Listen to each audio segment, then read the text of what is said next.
कानपुर हिंसा का hit squad, सड़क पर उतरो, तोड़ फोड़ और आगजनी करो।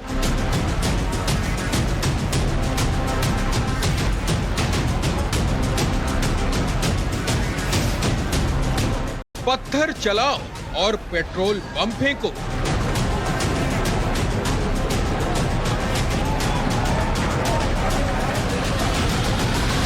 कानपुर हिंसा में पीएफआई के हिट स्क्वाड की बात सामने आ रही है। हिट स्क्वाड का मतलब आगजनी करना, पेट्रोल बम फेंकना और जमकर हिंसा करना। कट्टर पीएफआई का सबसे डेंजरस दस्ता।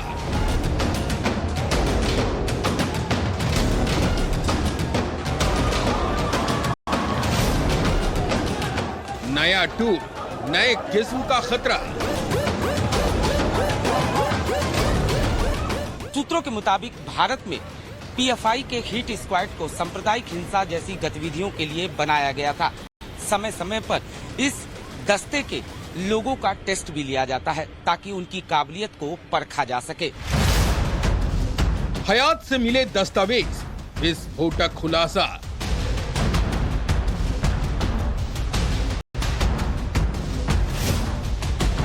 हिट स्क्वाड पीएफआई का बड़ा राज खुला।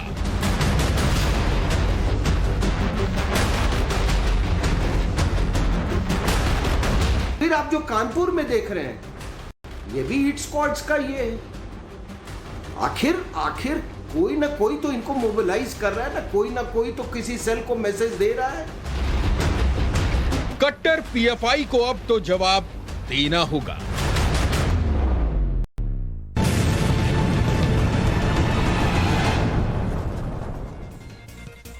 नमस्कार, स्वागत है आपका। आप देख रहे हैं धाकड़ एक्सक्लूसिव और मैं हूं आपके साथ अनंत त्यागी। नमस्कार, मैं हूं आपके साथ नैना यादव। शाम के 7 बज रहे हैं, यानी कि वक्त है उन खबरों को जानने का जो धाकड़ भी है और एक्सक्लूसिव भी। और अनंत, खबरों में बात करते हैं। सबसे पहले अपने दर्शकों को बता देते हैं उस खुलासे की जो कानपुर हिंसा से जुड़े हुए सामने आ रहे हैं। सबसे पहले बात होगी पीएफआई की। कानपुर हिंसा में जिसकी नापाक साजिशों की बात सामने आ रही। कानपुर हिंसा की जांच कर रही टीम के सूत्रों से हमें पीएफआई से जुड़ी हुई विस्फोटक जानकारी मिली है। जी हाँ, और जो जानकारी है, दरअसल वो जानकारी ये है कि पीएफआई का जो हिट स्क्वाड दस्ता है उससे जुड़े हुए कई खुलासे हुए। खबर ये है कि कानपुर हिंसा में पीएफआई का हिट स्क्वाड दस्ता शामिल था, जिससे कानपुर हमले हिंसा को लेकर, आगजनी को लेकर, तोड़फोड़ करने को लेकर बाकायदा तैयार किया गया था। और पीएफआई का यही हिट स्क्वाड दस्ता आखिर है क्या, और क्यों इसे देश के खिलाफ हिंसा का सबसे नया टूल, नए किस्म का खतरा माना जा रहा है? आज स्पेशल रिपोर्ट पीएफआई के इसी हिट स्क्वाड पर।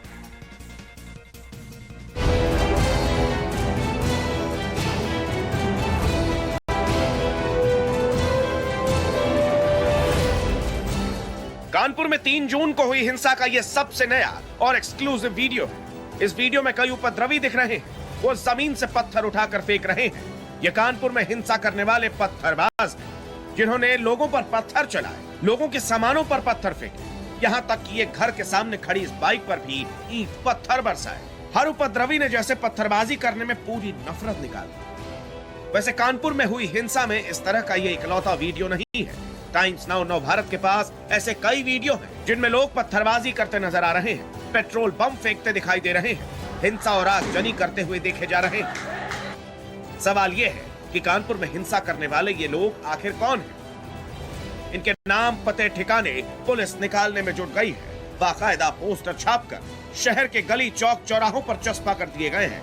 गिरफ्तारियां हो रही हैं। लेकिन अगर हम कहें कि इनमें से कई कट्टर इस्लामिक संस्था पॉपुलर फ्रंट ऑफ इंडिया से जुड़े थे, जिनका मकसद ही इस तरह की हिंसा करके माहौल खराब करना था, तो शायद आप हमारी इस बात से चौंक जाएंगे। लेकिन ये 100% सच है। तो अभी पीएफआई पर हमने रोक लगाई, उनके बैंक अकाउंट हमने सीज किए, सारी चीजें हम लोग कर रहे हैं। जो समझते, जो कानूनन जो भी बात आएगा, जो संदेह में होगा, जिसके विरुद्ध सबूत होंगे, सबके विरुद्ध कार्रवाई। कानपुर हिंसा की जांच कर रही पुलिस टीम के सूत्रों से टाइम्स नाउ नव भारत को एक्सक्लूसिव जानकारी मिली है कि कानपुर हिंसा एक सोची समझी साजिश के तहत की गई थी और इसमें पीएफआई का मेजर रोल था। ऐसा हम नहीं, बल्कि जांच कर रही पुलिस टीम के सूत्र बता रहे हैं। उनसे हमें पता चला है कि हिंसा के पीछे पीएफआई ने बाकायदा एक हिट स्क्वाड बनाया हुआ था। पीएफआई ने इस दस्ते का गठन ही सांप्रदायिक हिंसा कराने के लिए किया था और इसका खुलासा कानपुर हिंसा के मास्टरमाइंड हयात हाशमी के पास से मिले दस्तावेजों से हुआ है। जो एसआईटी है उसने पीएफआई के 3 मेंबर को गिरफ्तार किया था, जिसके बाद ये पता चला था कि ये तीनों जो हैं वो इस दस्ते का हिस्सा रहे हैं। जिसके बाद इस पूरे मामले को, इस पूरे हिंसा की बात किया जाए तो उसमें इस दस्ते का नाम जो है वो सामने आ रहा है। आखिर क्या है पीएफआई का हिट स्क्वाड और क्यों कानपुर हिंसा में इस खतरनाक दस्ते के शामिल होने की बात सामने आने से सुरक्षा एजेंसियों के कान खड़े हो गए? तो इन सवालों का जवाब सुनकर यकीन मानिए कि आपके भी होश उड़ जाएंगे। लेकिन उससे पहले सुनिए ईडी की हालिया कार्रवाई के मामले पर कैसे पीएफआई के जनरल सेक्रेटरी ने अपनी संस्था को बेकसूर बताया था और कहा था कि पीएफआई का गठन तो प्राकृतिक आपदा में फंसे लोगों की मदद करने के लिए हुआ था। So this is nothing but a vendetta politics against Popular Front. Each and every allegation what they are saying is baseless. ED की कार्रवाई पर पीएफआई खुद को मासूम बता चुकी है, लेकिन इसका दूसरा चेहरा कानपुर हिंसा में हिट स्क्वाड के तौर पर सामने आया है। मास्टरमाइंड हयात हाशमी के पास से मिले दस्तावेजों के मुताबिक विरोध के लिए 151 तरीकों का जिक्र किया गया था। मास्टरमाइंड हाशमी अंशाद बसुद्दीन के संपर्क में था। अंसाद बसुद्दीन के अकाउंट में पीएफआई ने पैसे भेजे थे। ये 1 करोड़ रुपए मास्क ट्रेडिंग की आड़ में पहुंचाए गए थे। हिंसा के लिए हवाला के जरिए पैसों का लेन देन हुआ और दस्ते में T2 गैंग भी शामिल था। यकीन है इस बात का कि उन्होंने हिट स्क्वाड्स बहुत पहले से बना रखे हैं और जिस तरह से इनका फैलाव हुआ है तो बिना इंडोक्ट्रिनेशन, पहले इंडोक्ट्रिनेशन होता है फिर रिक्रूटमेंट होता है, बिना इंडोक्ट्रिनेशन के रिक्रूटमेंट नहीं होता है। तो आपने जब इनका फैलाव देखिए, पहले ये southern part of the country यानी कि केरला से इन्होंने शुरू किया और बढ़ते बढ़ते ये तमिलनाडु और फिर कर्नाटका की तरफ गए और फिर ये गोवा और फिर ये तमाम जो पूरे हिंदुस्तान में ये फैल गए, यहां तक कि ये शाहीन बाग तक भी पहुंच गए। पीएफआई के हिट स्क्वाड को लेकर हमारे पास जो जानकारी है उसके मुताबिक पीएफआई का हिट स्क्वाड दस्ता भारत में सांप्रदायिक हिंसा जैसी गतिविधियों को अंजाम देने के लिए बनाया गया। हिट स्क्वाड का मतलब पहले से तय साजिश के मुताबिक तोड़फोड़ और आगजनी कर, पेट्रोल बम से हमला और हिंसा करना। जाहिर तौर पर पीएफआई के अगर हीट स्क्वाड दस्ते की बात किया जाए तो एसटीएफ ने जब गिरफ्तार किया था पीएफआई के 2 मेंबर को, जिसके बाद ये पता चला था कि बाकायदा इस तरीके के दस्ते को तैयार किया जा रहा है, इनकी बाकायदा ट्रेनिंग दी जाती है और ट्रेनिंग के बाद उन्हें ऐसे गतिविधियों के लिए बाकायदा तैयार किया जाता है। हमें खबर तो ये भी मिली है कि पीएफआई देश के कई शहरों में ऐसे हिट स्क्वाड दस्ते बना रही है।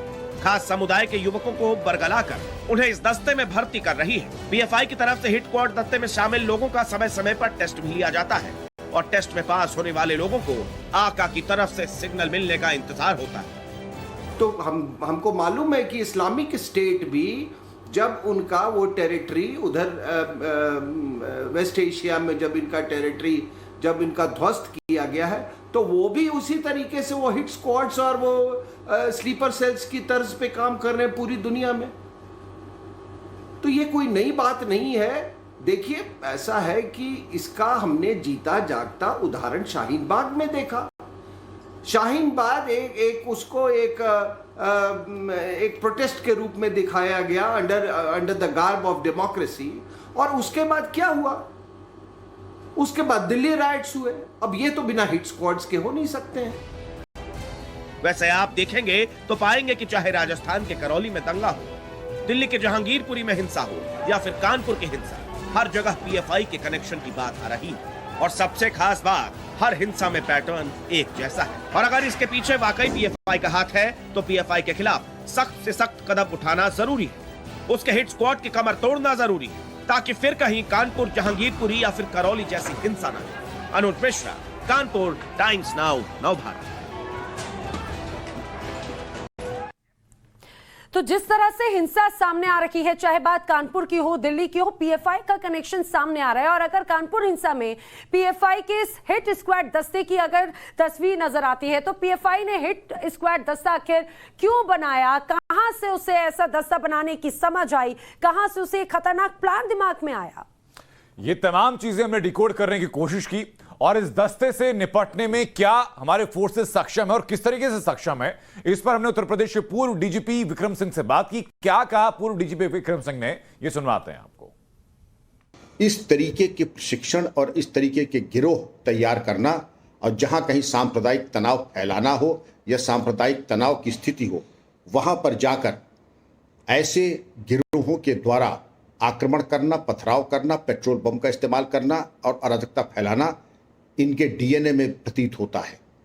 इसके लिए ये आवश्यक है कि आप अगर इनके इतिहास में को भी खंगालें तो आप देखेंगे कि 29 नवंबर 2019 लंदन, सेंट्रल लंदन में जो आक्रमण हुआ था, तो उस्मान नामक चरमपंथी ने 5 लोगों को चाकू मारा था, जिसमें 2 की मौत भी हो गई थी। इसके अलावा जहां कहीं भी इस प्रकार की घटनाएं होती हैं, चरमपंथियों के द्वारा वांछित तैयारी, वांछित प्रशिक्षण और उसके बाद अपनी कार्य योजना के तहत आक्रामक और उग्र कार्रवाई की जाती रही है। ये संतोष का विषय है कि भारत को इसका अनुभव है। पश्चिमी देशों के पास शायद इस तरह का अनुभव नहीं है, जिसके कारण पश्चिमी देश जहां पर घबरा जाते हैं या उनके द्वारा माकूल कार्रवाई नहीं की जाती है, भारत और भारत की सुरक्षा एजेंसीज एक बहुत ही अच्छा और व्यावसायिक दक्ष प्रति उत्तर देने में समर्थ थे और है। तो कानपुर हिंसा में धाकड़ अपडेट यह है कि कानपुर हिंसा मामले में प्रवर्तन निदेशालय यानी ईडी की एंट्री हो चुकी है। ईडी की एंट्री कानपुर हिंसा में हवाला ट्रांजैक्शन के मद्देनजर की गई है। जी, और जो हवाले का ट्रांजैक्शन है उसका करने का आरोप लगाया जा रहा है, लेकिन यह आरोप आखिर किस पर है और कैसे इस हवाला ट्रांजैक्शन को लेकर पीएफआई जांच एजेंसीज के रडार पर हैं, हर डिटेल आगे इस रिपोर्ट में देखिए।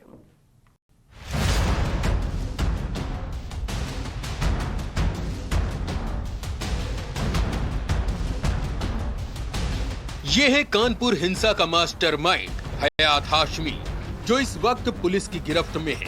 और इस हिंसा में हयात के साथ साथ एक और नाम सामने आ रहा है, वो है अंशाद बसुद्दीन का।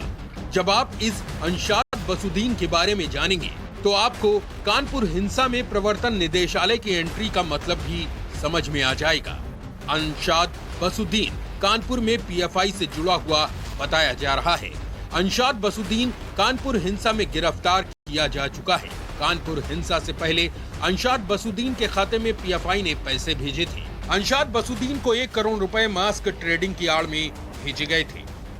पुलिस सूत्रों के मुताबिक अंशाद बसुद्दीन को पीएफआई से ये हवाला के जरिए भेजे गए थे। बड़ी बात यह है कि मास्टरमाइंड हाशमी अंशाद के संपर्क में था। हयात को फंडिंग और कहां से हुई, ये भी आपको जानना चाहिए। साल 2019 में हयात को विदेश से 3 करोड़ 54 लाख रुपए की फंडिंग हुई।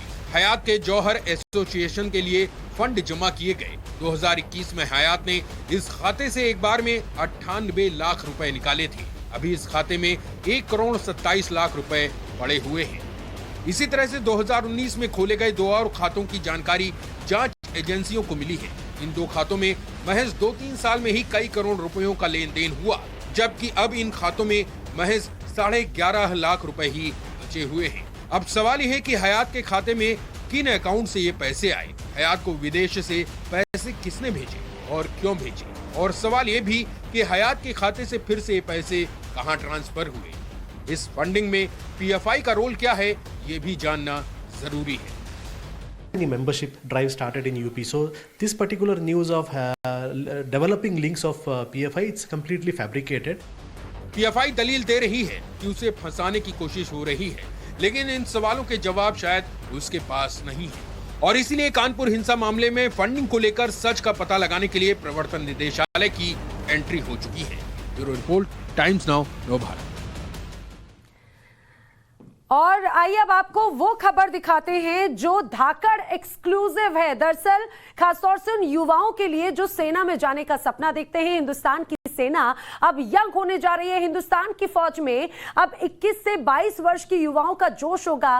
दरअसल इंडियन आर्मी, नेवी और एयरफोर्स में अब सैनिकों की सभी भर्तियां TOD यानी कि टूर ऑफ ड्यूटी के तहत होगी। तो युवाओं के लिए न सिर्फ बेहतर खबर है, बल्कि भारत सरकार ने इसका प्लान पूरी तरह तैयार कर लिया है, जिसका जल्दी ही भारत सरकार के द्वारा ऐलान किया जाना है।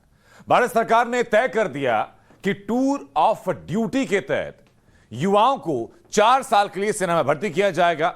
आइए दिखाते हैं आपको कि टूर ऑफ ड्यूटी है क्या और क्या इसके तहत तैयारियां अब तक की गई हैं।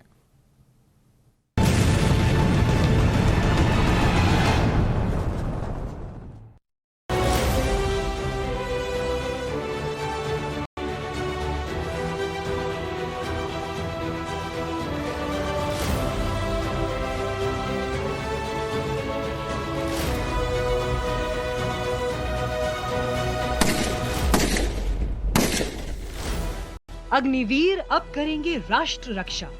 एलओसी पर पाकिस्तान को देंगे जवाब। एलएसी पर चीन की पीएलए से लोहा लेंगे अग्निवीर। अग्निवीर, हाँ, यही नाम होगा हिंदुस्तान की फौज के 21 से 22 साल के नौजवानों का।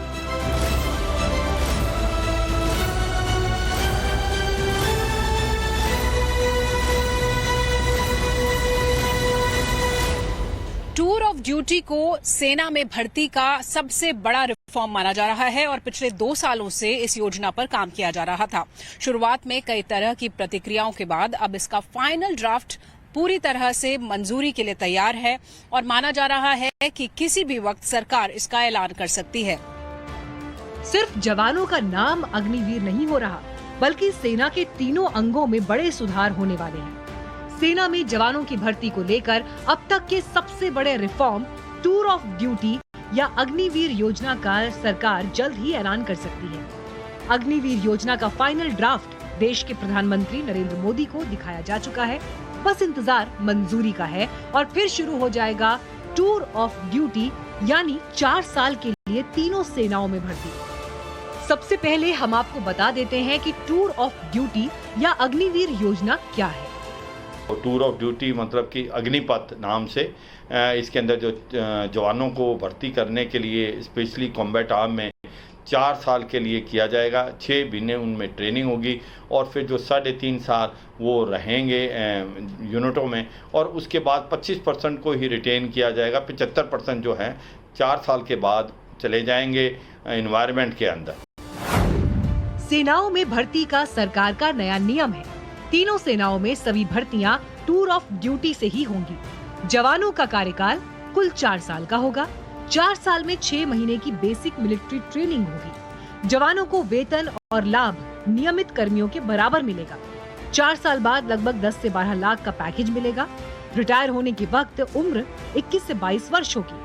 अग्निवीरों को रिटायर होने पर डिग्री या सर्टिफिकेट मिलेगा। सरकार का मानना है कि टूर ऑफ ड्यूटी के तहत भर्ती से हिंदुस्तान की फौज यंग होगी। सेना में जवानों की संख्या बढ़ेगी और सरकार का खर्च भी कम होगा। इससे तनख्वाह और पेंशन में उल्लेखनीय कमी होगी।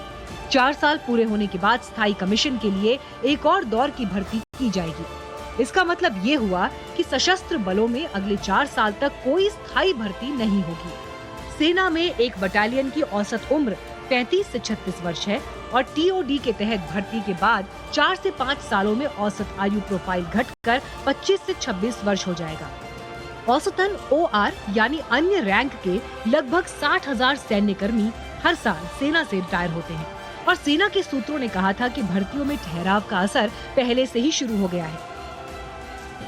भारतीय जवान जो है हमारा, वो एक बहुत ही प्रोफेशनल, ट्रेन्ड और मोटिवेटेड सोल्जर है और ये जो क्षमता है हमारी फौज में, ये बहुत कम फौज में है और इसीलिए हमको कोई भी ऐसा सिस्टम नहीं अडॉप्ट करना चाहिए जिससे हमारा जवान जो है हमारे इंडियन आर्मी का वो कमजोर पड़ जाए। टूर ऑफ ड्यूटी जो है मेरे ख्याल से अच्छा रिफॉर्म नहीं है। अच्छा रिफॉर्म ही नहीं है, ये गलत रिफॉर्म है क्योंकि जो हमारी ताकत है, हमारी फौज की ताकत है, वो हमारी फौज की ताकत है जवान। वो आता है एक यूनिट में ट्रेनिंग लेकर 42 हफ्ते की ट्रेनिंग होती है, वो 24 हफ्ते कर देंगे। हम क्या कर रहे हैं, जो हमारा क्वालिटी मैन पावर है, जो हमारी स्ट्रेंथ है, आज हम उसी को नाकार कर रहे हैं, उसी को कामयाब होने से कर रहे हैं। तो मेरे ख्याल से ये स्कीम बिल्कुल ठीक नहीं है। सरकार द्वारा संसद में दिए गए दिसंबर 2021 के आंकड़ों के अनुसार सेना में 11,35,799 अन्य रैंक और जूनियर कमीशन अधिकारी हैं, जबकि 97,177 अन्य रैंक और जेसीओ के स्थान रिक्त हैं। इसी तरह नौसेना में 63,515 नाविक हैं और 11,166 पदों की जरूरत है, जबकि वायुसेना में 1,38,792 एयरमैन हैं और जरूरत 4,850 एयरमैन की है। तो ये है हिंदुस्तान की फौज, जिनके कंधों पर देश की सुरक्षा की जिम्मेदारी है। देश की आन बान और शान को जान से ऊपर रखने वाले ऐसे जवानों की भर्ती प्रक्रिया में बदलाव किया जा रहा है। 18 साल की उम्र में जवान 4 साल के लिए अब सेना में भर्ती होंगे। और सरकार के इस फैसले पर बहस अभी से छिड़ चुकी है। देश रक्षा में अपना जीवन देने वाले सेना के कई बड़े अधिकारी ऐसे हैं जिनकी अलग अलग राय हैं। कुछ कहते हैं कि टूर ऑफ ड्यूटी यानी कि अग्निवीर योजना से नफा होगा, तो कुछ कहते हैं इससे होगा नुकसान। टूर ऑफ ड्यूटी अच्छा कंसेप्ट है। यंग ब्लड आएगा, यंग सेना रहेगी, 4 साल के लिए आएंगे। और जो देश में आए दिन बात होती रहती है कि देश के हर नौजवान को सेना में नौकरी करनी चाहिए, इससे ज़्यादा लोग सेना में नौकरी करके बाहर अपना काम करेंगे, तो जो डिसिप्लिन की भावना है, देशभक्ति की भावना है, वो उनके अंदर रहेगी। खास तौर से नेशनल सिक्योरिटी जो है और जो टेरिटोरियल इंटीग्रिटी है, हमें इस पे चांस नहीं लेना चाहिए।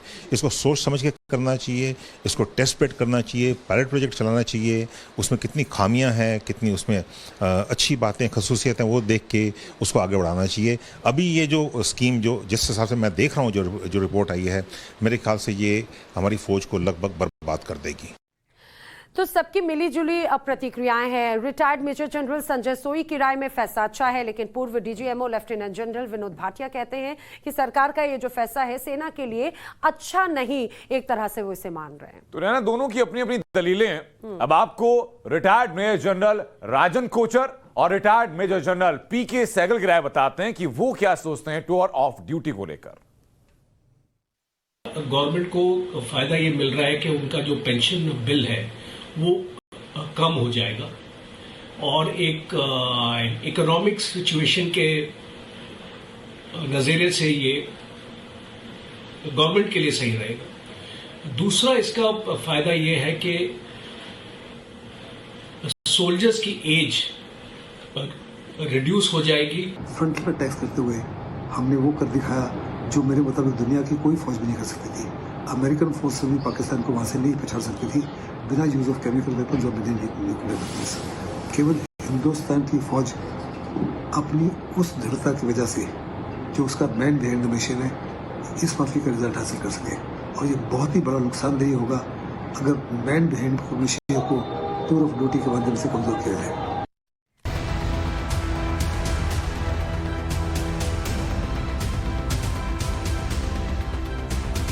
काशी से कानपुर तक भड़काऊ प्लान। तुम 40 साल से सिर्फ यही कहानी, नहीं मुसलमानी फेंका, मुसलमानी किया, तो क्या सब क्या दूसरे दूध के धुले हुए? काशी से कानपुर तक नफरती जुबान। हाथ उठाओगे हाथ काट लिया जाएगा, उंगली उठाओगे उंगली काट ली जाएगी, अगर निगाहें भी उठी ना तो निकाल कर बाहर फेंक देंगे। काशी से कानपुर तक सांप्रदायिक खेती। अगर इस तरह की कोई कदम उठाए गए तो फिर सब कफन बांध के लोग निकल भी आएंगे मैदान में।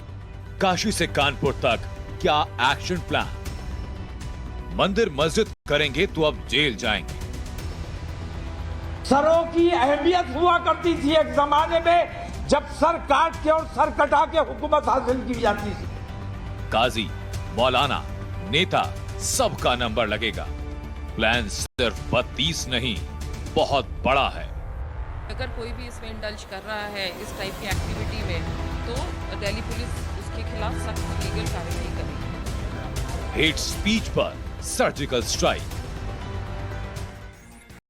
तो धाकड़ एक्सक्लूसिव में बात है हेट स्पीच पर सर्जिकल स्ट्राइक की। आज दिल्ली पुलिस ने हेट मैसेंजर के खिलाफ एक बड़ा एक्शन लिया है।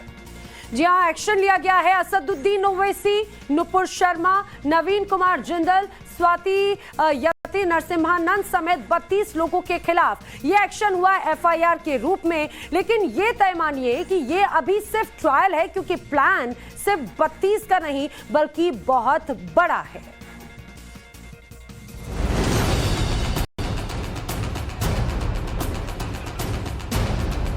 तुम 40 साल से सिर्फ यही कहानी, नहीं मुसलमानी फेंका, मुसलमानी किया, तो क्या सब क्या दूसरे दूध के धुले हुए हैं? अगर ये इस तरह की कोई कदम उठाए गए तो फिर सर पे कफन बांध के लोग निकल भी आएंगे। हाथ उठाओगे हाथ काट लिया जाएगा, उंगली उठाओगे उंगली काट ली जाएगी, अगर निगाहें भी उठी ना तो निकाल कर बाहर फेंक देंगे। दिल्ली का संसद मार्ग थाना, आज एक्शन यहाँ शिफ्ट हो गया। बुर्के में महिलाओं के साथ कई प्रदर्शनकारी थाने के बाहर प्रदर्शन के लिए पहुंच गए। पुलिस ने भी एक्शन लिया, प्रदर्शनकारियों को हिरासत में ले लिया। लेकिन ये महिलाएं यहाँ किस बात को लेकर प्रदर्शन कर रही है, जानेंगे तो हैरान रह जाएंगे। ये प्रदर्शनकारी अपने भाईजान पर हुए कानूनी एक्शन के खिलाफ सड़कों पर है। आज इसी पार्लियामेंट स्ट्रीट पर 20 से 25 लोग पहुंचे और उनको सड़क पर हंगामा करता हुआ देखते हुए दिल्ली पुलिस ने उनको इस वक्त डिटेन कर लिया गया है। बहुत से लोग 12 बजे के आसपास आज इस वक्त वो लोग पहुंचे थे। सड़क पर बहुत ज्यादा भीड़भाड़ हो गई थी और इस जगह पर जिस तरह से जो भीड़भाड़ है उसको देखते हुए दिल्ली पुलिस ने उन सभी लोगों को, उनके हंगामा जो वो लोग कर रहे थे, उनको डिटेन कर लिया गया है। अभी भी उसके बाद भी इक्का दुक्का लोग आए, वो सभी इस वक्त डिटेन हो रहे हैं। AIMIM इस वक्त हंगामा करता हुआ दिल्ली की सड़कों पर मिलता है और फिर उनको सीधा इस वक्त डिटेन कर लिया जाता है। दरअसल दिल्ली पुलिस ने आज नफरत के मैसेंजर्स पर बड़ा एक्शन लिया। ये संदेश वाहक वो लोग हैं जो अपने बयानों से या फिर सोशल मीडिया पोस्ट के जरिए सामाजिक ताने बाने को छिन्न भिन्न करने की कोशिश में लगे हैं। ऑल इंडिया मजलिस इत्तेहादुल मुस्लिमीन यानी AIMIM के मुखिया असदुद्दीन ओवैसी के साथ साथ दासना देवी मंदिर के पुजारी स्वामी यति नरसिम्हानंद पर FIR दर्ज किया गया है। नुपुर शर्मा, नवीन कुमार जिंदल, शादाब चौहान, सबा नकवी, मौलाना मुफ्ती नदीम, अब्दुल रहमान, गुलजार अंसारी, अनिल कुमार मीणा, पूजा शकुन पांडे समेत 31 दूसरे लोगों के खिलाफ भी केस दर्ज किया गया है। दिल्ली पुलिस स्पेशल सेल की साइबर यूनिट IFSO ने IPC की अलग अलग धाराओं के तहत समाज में नफरत फैलाने वाले लोगों के खिलाफ FIR दर्ज कर बड़ी कार्रवाई की है। दिल्ली पुलिस का कहना है कि नुपुर शर्मा के विवादित बयान के बाद सोशल मीडिया को एनालाइज किया गया, एक पूरी लिस्ट बनाई गई नुपुर शर्मा के बयान से पहले और बाद में आने वाले ट्वीट्स की। दिल्ली पुलिस ने इन पोस्टों को संज्ञान में लिया, खुद FIR दर्ज की। ये FIR उन लोगों के खिलाफ दर्ज की गई है जो लगातार सामाजिक शांति के खिलाफ पोस्ट कर रहे हैं और अपने भड़काऊ भाषणों से लोगों को उकसाने की कोशिश कर रहे हैं। पुलिस का आरोप है कि सभी आरोपी कथित रूप से नफरत के संदेश फैला रहे थे और अलग अलग समूहों को उकसा रहे थे। ये बिल्कुल एक्सेप्टेबल नहीं है किसी भी डेवलप्ड सोसाइटी में कि हम हेट मैसेजेस को इतना प्रोपोगेट करें कि कम्युनिटीज़ डिवाइड होने लगें। तो we have to stay united. तो मैं यही कहना चाहूँगी कि अगर कोई भी इसमें इंडल्ज कर रहा है इस टाइप की एक्टिविटी में, तो दिल्ली पुलिस उसके खिलाफ सख्त लीगल कार्यवाही करेगी। दिल्ली पुलिस की ओर से FIR में जो धाराएं लगाई गई है उसके मुताबिक IPC 153 हिंसा जैसी घटना के लिए भड़काऊ भाषण देना, IPC 295 किसी वर्ग विशेष के धर्म को अपमानित करना, IPC 505 किसी धर्म विशेष को उकसाने की कोशिश, सोशल मीडिया पर दुष्प्रचार करना जैसी संगीन धाराएं शामिल हैं। दरअसल कानपुर हिंसा के बाद AIMIM अध्यक्ष असदुद्दीन ओवैसी के कई ट्वीट पर विवाद हुए। उन्होंने पत्थरबाजी के लिए हिंदुओं को जिम्मेदार ठहरा दिया, तो वहीं तकरीरों में मुस्लिम कार्ड चलकर बेशर्म सियासत की।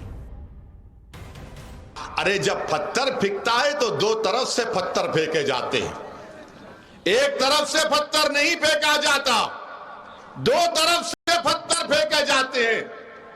और पुलिस का काम यह है कि जो पत्थर फेंकता उसको उठाओ आप, मगर यहां पर नहीं यही लोग किए, यही किए, यही पत्थर फेंके, पेट्रोल बम बनाए, व्हाट्सएप ग्रुप बनाए।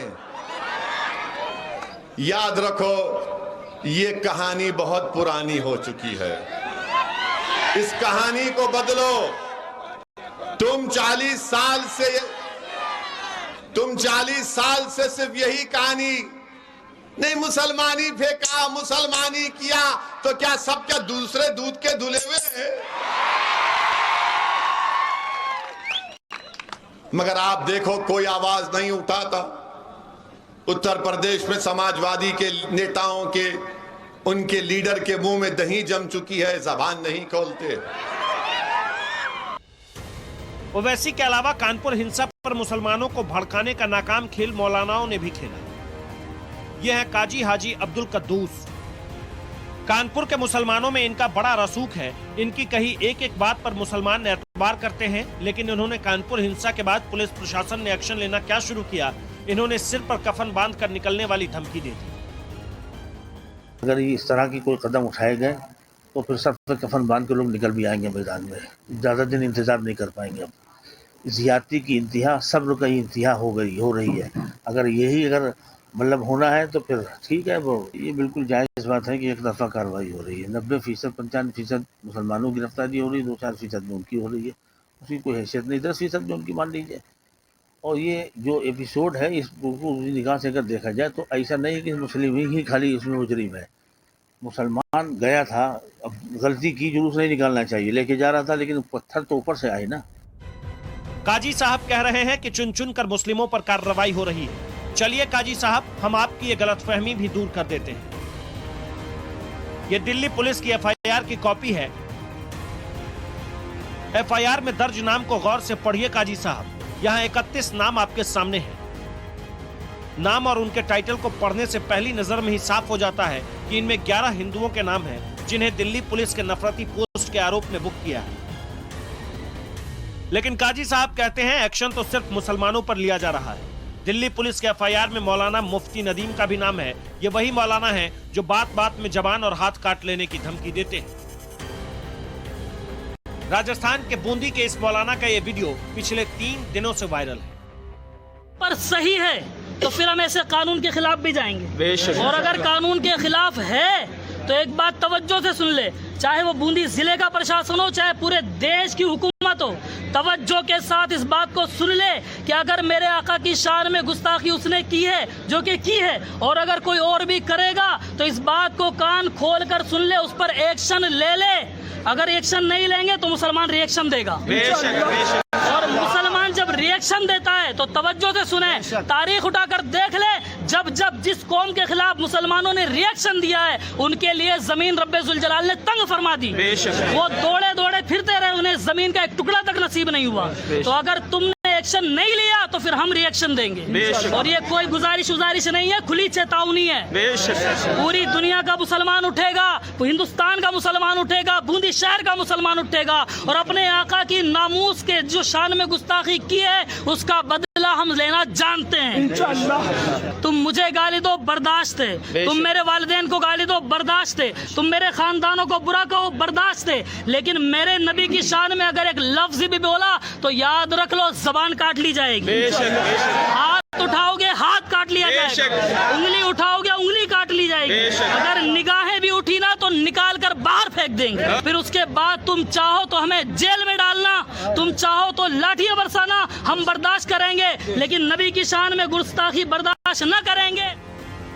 अपने बयानों से समाज को बांटने वाले इन चेहरों के अलावा भी कई ऐसे बयानवीर हैं जो देश में नफरत के बीज बो रहे हैं।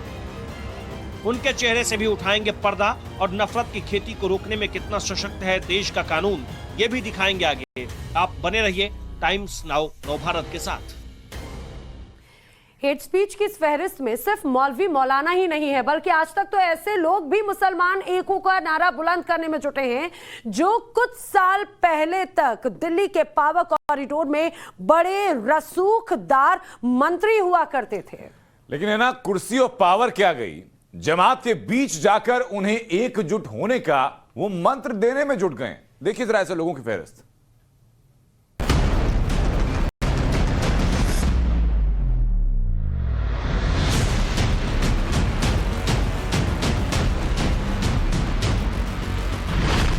ये है मौलाना तौकीर रजा। कहने को तौकीर रजा मौलाना है, लेकिन उनकी जुबान से अल्लाह की इबादत की जगह है अपने ही धर्म के लोगों को उकसाने की बातें निकलती हैं। मौत से तो कोई बचा नहीं है, मौत तो बहरहाल आनी है। ये और बात है कि मौत कैसे आनी है, जान कैसे देनी है, खौफ के साथ देनी है, मजबूरियों के साथ देनी है, या मैदाने अमल में मर्दों की तरह जान देनी। मौलाना तौकीर रजा इन दिनों जब भी मुंह खोलते हैं मरने मारने वाली बातें ही करते हैं। अंदाज कुछ ऐसा कि मानो धमकी ही दे रहे हैं। अगर जेल भरो आंदोलन नहीं चला सकते तो मैं बताता हूँ, यके बाद दीगरे तुम्हें गिरफ्तार भी किया जाएगा, तुम्हारे साथ कार्रवाई भी की जाएगी, बुलडोजर भी चलाए जाएंगे। अगर इन तकलीफ से बचना है तो एक बार तकलीफ उठाओ, एक बार तकलीफ उठाओ, इंशाअल्लाह इन तमाम तकलीफ का हल हो सकता है। सरों की अहमियत हुआ करती थी एक जमाने में, जब सर काट के और सर कटा के हुकूमत हासिल की जाती थी। सरों की आज भी अहमियत है। पहले सर काटना पड़ता था, कटाना पड़ता था, आज सर दिखाना पड़ता है। अगर सर दिखाओगे तुम्हारी सुनी जाएगी, तुम्हारी मानी जाएगी। मौलाना तौकीर ही क्यों, इन दिनों फारूक साहब की बोली भी आग उगल रही है। मई के आखिरी हफ्ते में दिल्ली के मुस्लिम इंटेलेक्चुअल समिट में शिरकत की थी। फारूक अब्दुल्ला साहब पहले से ही जम्मू कश्मीर से अनुच्छेद 370 हटाने के मुखर विरोधी रहे हैं और अब जब ज्ञानवापी और मथुरा केस कोर्ट में है, तब फारूक साहब मुस्लिमों से एकजुट होने का राग अलाप रहे हैं। कोई शिया है, कोई सुन्नी है, कोई बरेलवी है, कोई देवबंदी है,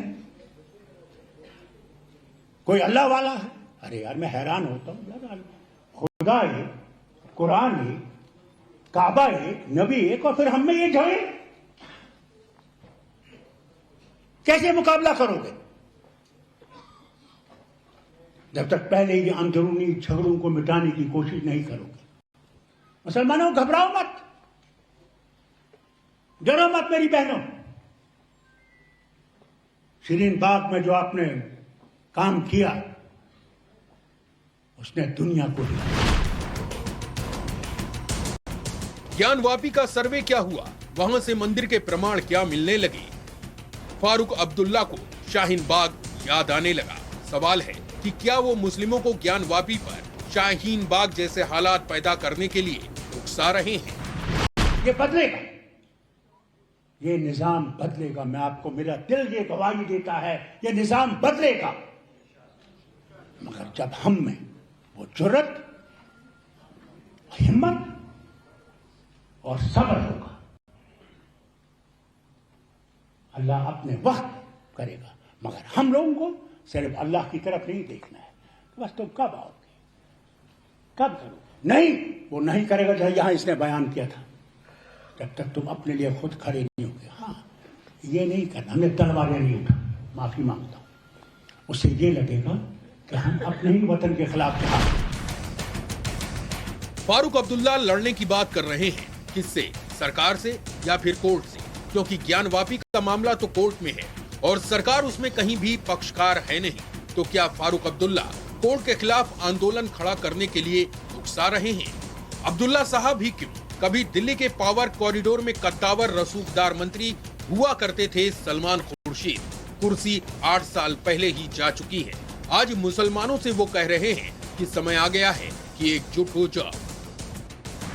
अगर हम खेमों में बटे रहेंगे आने वाली लड़ाई पे, और आने वाली लड़ाई बहुत शदीद लड़ाई होगी, उसमें अगर हम खेमों में बटे रहेंगे और ये हम समझेंगे कि इसका सेहरा किसके सर बंधेगा, तो फिर हम कामयाब नहीं हो पाएंगे।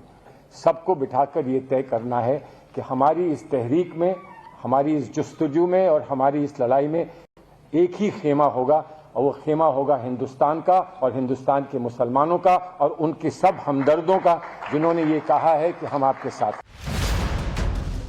सलमान खुर्शीद पेशे से देश के नामी वकील हैं, कानून के बड़े जानकार हैं, लेकिन जब अपने कौम के बीच जाते हैं तो 80-20 वाली बात करने लगते हैं।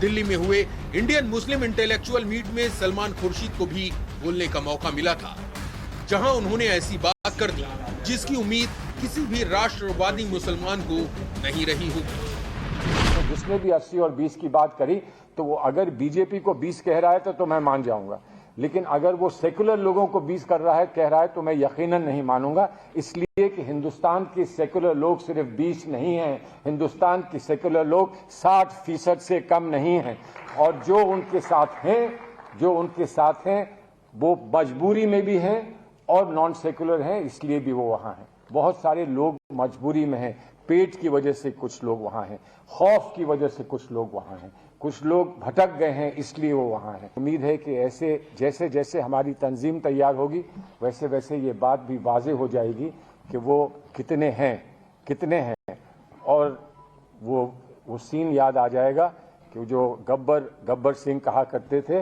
कितने लोग थे, उन्होंने कहा 2 सरदार 2 लोग थे। तो उसी पर उतर आएंगे, उसी पर गब्बर सिंह आज के जो है वो उतर आएंगे कि 2 लोग थे, कहाँ गए, और वो सब कहीं जाएंगे, हिंदुस्तान फिर कामयाब होगा। इन बयानों से ऐसा लग रहा है कि मुस्लिम नेता देश में ऐसा नैरेटिव सेट करने की कोशिश कर रहे हैं जिससे देश की गंगा जमुनी तहजीब छिन्न भिन्न हो जाए।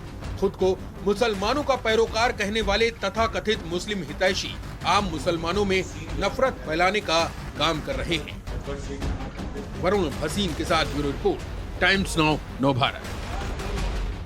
तो ऐसे लोगों की फहरिस्त बड़ी लंबी है जो समय समय पर इसी तरह से हेट स्पीच के जरिए जहर घोलते रहे हैं। देश में कानून का शासन है, हिंदुस्तान संविधान और कानून से चलता है, लेकिन कानून के जानकार कहते हैं कि कुछ लोग ऐसे हैं जो इसे कानून की खामियों का फायदा उठाते हैं। और फायदा उठाते हैं, और न सिर्फ फायदा अपने फायदे के लिए बल्कि माहौल खराब करने में जुटे हैं। हम आखिर ऐसा क्यों कह रहे हैं, उसके लिए आपको ये रिपोर्ट दिखाते हैं।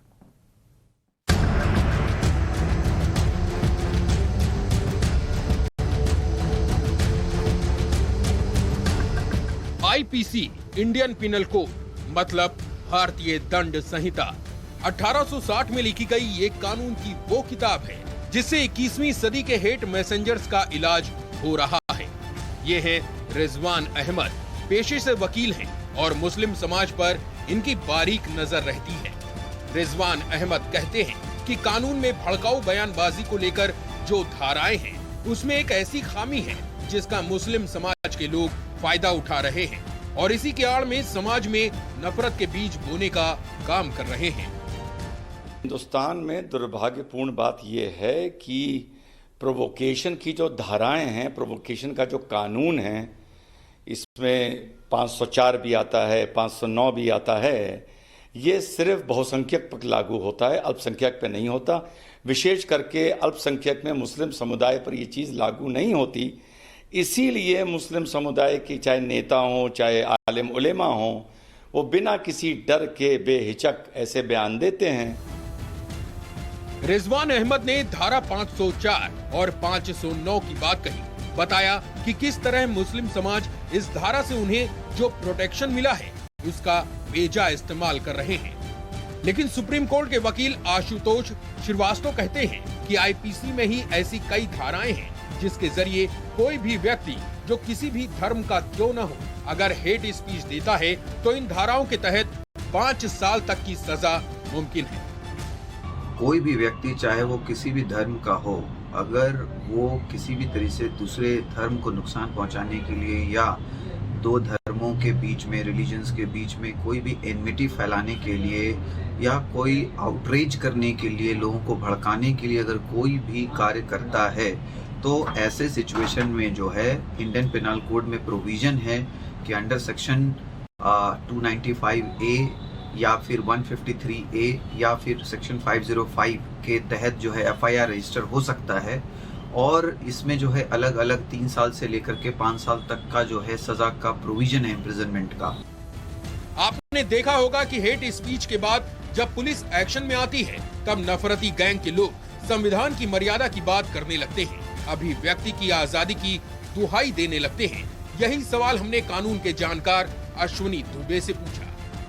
संविधान सबके लिए है, देश का संविधान ब्रदरहुड की बात करता है, देश का संविधान अनेकता में एकता की बात करता है। अगर अनुच्छेद 19(1)(a) आजादी की, अभिव्यक्ति की आजादी की बात करता है तो 19(1)(2) वहीं पर संतुलन बनाने की भी बात करता है।